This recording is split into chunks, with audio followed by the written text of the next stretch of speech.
ಮತ್ತೊಂದು ಕಡೆ ಬಿ ಸರೋಜಾದೇವಿ ನಿಧನಕ್ಕೆ ಪ್ರಧಾನಿ ಮೋದಿ ಸಂತಾಪ ಸೂಚಿಸಿದ್ದಾರೆ.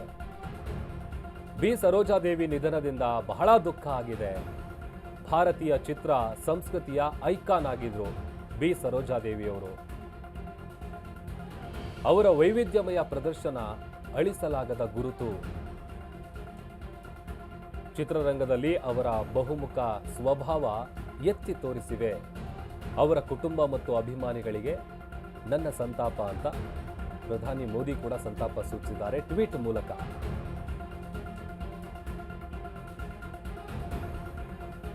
ಅದೊಂದು ಕಡೆ ರಾಜ್ಯದ ನಾಯಕರು, ಸಿಎಂ, ಡಿಸಿಎಂ, ಬೇರೆ ಬೇರೆ ರಾಜಕೀಯ ವ್ಯಕ್ತಿಗಳು ಅವರು ಕೂಡ ಟ್ವೀಟ್ ಮಾಡಿ ಒಂದಷ್ಟು ವಿಚಾರಗಳನ್ನು ಉಲ್ಲೇಖ ಮಾಡಿದ್ದಾರೆ. ಯಾಕಂತಂದರೆ ಭಾರತೀಯ ಚಿತ್ರರಂಗದಲ್ಲಿ ತಮ್ಮದೇ ಆದಂಥ ಛಾಪು ಮೂಡಿಸಿದ್ದಂತಹ ಅಭಿನಯ ಸರಸ್ವತಿ ಅಂತ ಬಿರುದು ಪಡೆದಿದ್ದಂತಹ ಹಿರಿಯ ಕಲಾವಿದೆ. ಎಷ್ಟರ ಮಟ್ಟಿಗೆ ಅಂತಂದರೆ ಈಗಲೂ ಕೂಡ ಅವರ ಅಭಿನಯದಾಗಲು ನೋಡಿದ್ರೆ ಆ ಥರ ಅವ್ರಿಗೆ ಅವರೇ ಸರಿಸಾಟಿ. ಯಾರು ಅವರ ರೀತಿ ಆ್ಯಕ್ಟಿಂಗ್ ಮಾಡೋದ್ರಲ್ಲಾಗಲಿ, ಅವರ ಎಕ್ಸ್ಪ್ರೆಷನ್ ಆಗಲಿ ಅಷ್ಟರ ಮಟ್ಟಿಗೆ ಅಭಿಮಾನಿಗಳ ಹೃದಯ ಗೆದ್ದಿದ್ರು. ಮತ್ತೊಂದು ಕಡೆ ಟ್ವೀಟ್ ಕೂಡ ನಾವು ನಿಮಗೆ ತೋರಿಸ್ತಾ ಇದ್ದೀವಿ. ಟ್ವೀಟ್ ಮೂಲಕ ಸಂತಾಪವನ್ನು ಸೂಚಿಸಿದ್ದಾರೆ ಪ್ರಧಾನಿ ನರೇಂದ್ರ ಮೋದಿ ಅವರು. ಭಾರತೀಯ ಚಿತ್ರ ಸಂಸ್ಕೃತಿಯ ಐಕಾನ್ ಆಗಿದ್ದಂತಹ ಸರೋಜಾದೇವಿಯವರ ನಿಧನದ ಸುದ್ದಿ ಬಹಳ ದುಃಖ ತಂದಿದೆ. ಆಮೇಲೆ ಅವರ ಕುಟುಂಬಸ್ಥರಿಗೆ, ಅಭಿಮಾನಿಗಳಿಗೆ ನನ್ನ ಸಂತಾಪಗಳು ಅಂತೇಳಿ ಓಂ ಶಾಂತಿ ಅಂತ ಟ್ವೀಟನ್ನು ಮಾಡಿದ್ದಾರೆ ಪ್ರಧಾನಿ ನರೇಂದ್ರ ಮೋದಿ ಅವರು. ಒಂದೊಂದು ಕಡೆ ಇವ್ರ ಬಗ್ಗೆ ಮಾತನಾಡ್ತಾ ಹೋದರೆ ಎಷ್ಟು ದಿನ ಆದರೂ ಸಾಕಾಗಲ್ಲ. ಯಾಕಂತಂದರೆ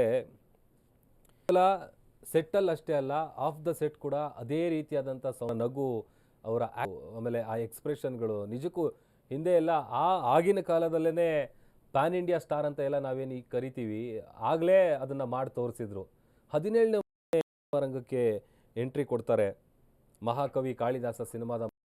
ಸೊ ಅವರು ಪದಾರ್ಪಣೆ ಮಾಡಿದ ನಂತರದಲ್ಲಿ ಹಿಂದೆ ತಿರುಗಿ ನೋಡಲೇ ಇಲ್ಲ. 3.5 ದಶಕ ಚಿತ್ರರಂಗವನ್ನು ಆಳಿದಂತಹ ಹಿರಿಯ ನಟಿ ಮುಂದಿಗಿಲ್ಲ ಅನ್ನುವಂಥ ನೋವು ಅಭಿಮಾನಿಗಳಿಗೆ ಕಾಡ್ತಾ ಇದೆ.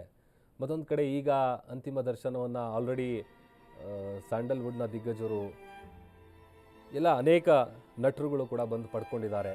ನಾಳೆ ಅವರ ಹುಟ್ಟೂರಲ್ಲಿ ಅಂತಿಮ ವಿಧಿವಿಧಾನ ನಡೆಯುತ್ತೆ. ಅದಕ್ಕೆ ಸಂಬಂಧಪಟ್ಟಂಥ ಸಿದ್ಧತೆಗಳು ಒಂದು ಕಡೆ ಆಗ್ತಾ ಇದೆ. ಒಂದೊಂದು ಕಡೆ ಅವರ ಜೊತೆ ಆ್ಯಕ್ಟಿಂಗ್ ಮಾಡಿದಂಥವ್ರು, ಆಮೇಲೆ ಅವರ ಚಿತ್ರಗಳನ್ನು ನೋಡಿದಂಥವ್ರು ಅವರೆಲ್ಲರೂ ಕೂಡ ಅದ್ರ ಬಗ್ಗೆ ಮಾತನಾಡ್ತಾರೆ. ಆಮೇಲೆ ಇನ್ಫ್ಯಾಕ್ಟ್ ಅಲ್ಲಿ ಅಂತಿಮ ದರ್ಶನಕ್ಕೆ ಬಂದಂಥ ಸಂದರ್ಭದಲ್ಲಿ ಒಂದಷ್ಟು ವಿಚಾರಗಳನ್ನು ಹೇಳಿದ್ರು. ಯಾವ ರೀತಿಯಾಗಿರ್ತಾ ಇದ್ರು, ಆಮೇಲೆ ಎಷ್ಟು ಪ್ರೀತಿಯಿಂದ ಮಾತನಾಡಿಸ್ತಾರೆ ಅವರ ಅಭಿಮಾನಿಗಳನ್ನಾಗಿರ್ಬೋದು, ಅವರ ಜೊತೆಯಲ್ಲಿ ಕೋ ಆ್ಯಕ್ಟರ್ಸ್ಗಳನ್ನಾಗಿರ್ಬೋದು. ಯಾವತ್ತೂ ಕೂಡ ಯಾವುದೇ ವಿಚಾರವಾಗಿಯೂ ಸಿಟ್ಟು ಮಾಡ್ಕೊಳ್ಳೋದು ಆ ಥರ ಸ್ವಭಾವನೇ ಅಲ್ಲ. ತಾವಾಯಿತು, ತಮ್ಮ ಕೆಲಸ ಆಯಿತು, ಆ ಥರ ಜೀವನ ಕಳೀತಾ ಇದ್ದಂತಹ ನಟಿ. 87 ವರ್ಷ ವಯಸ್ಸಾಗಿತ್ತು. ವಯೋಸಹಜ ಕಾಯಿಲೆಯಿಂದ ಬಳಲ್ತಾ ಇದ್ರು. ಇವತ್ತು ವಿಧಿವಶರಾಗಿದ್ದಾರೆ.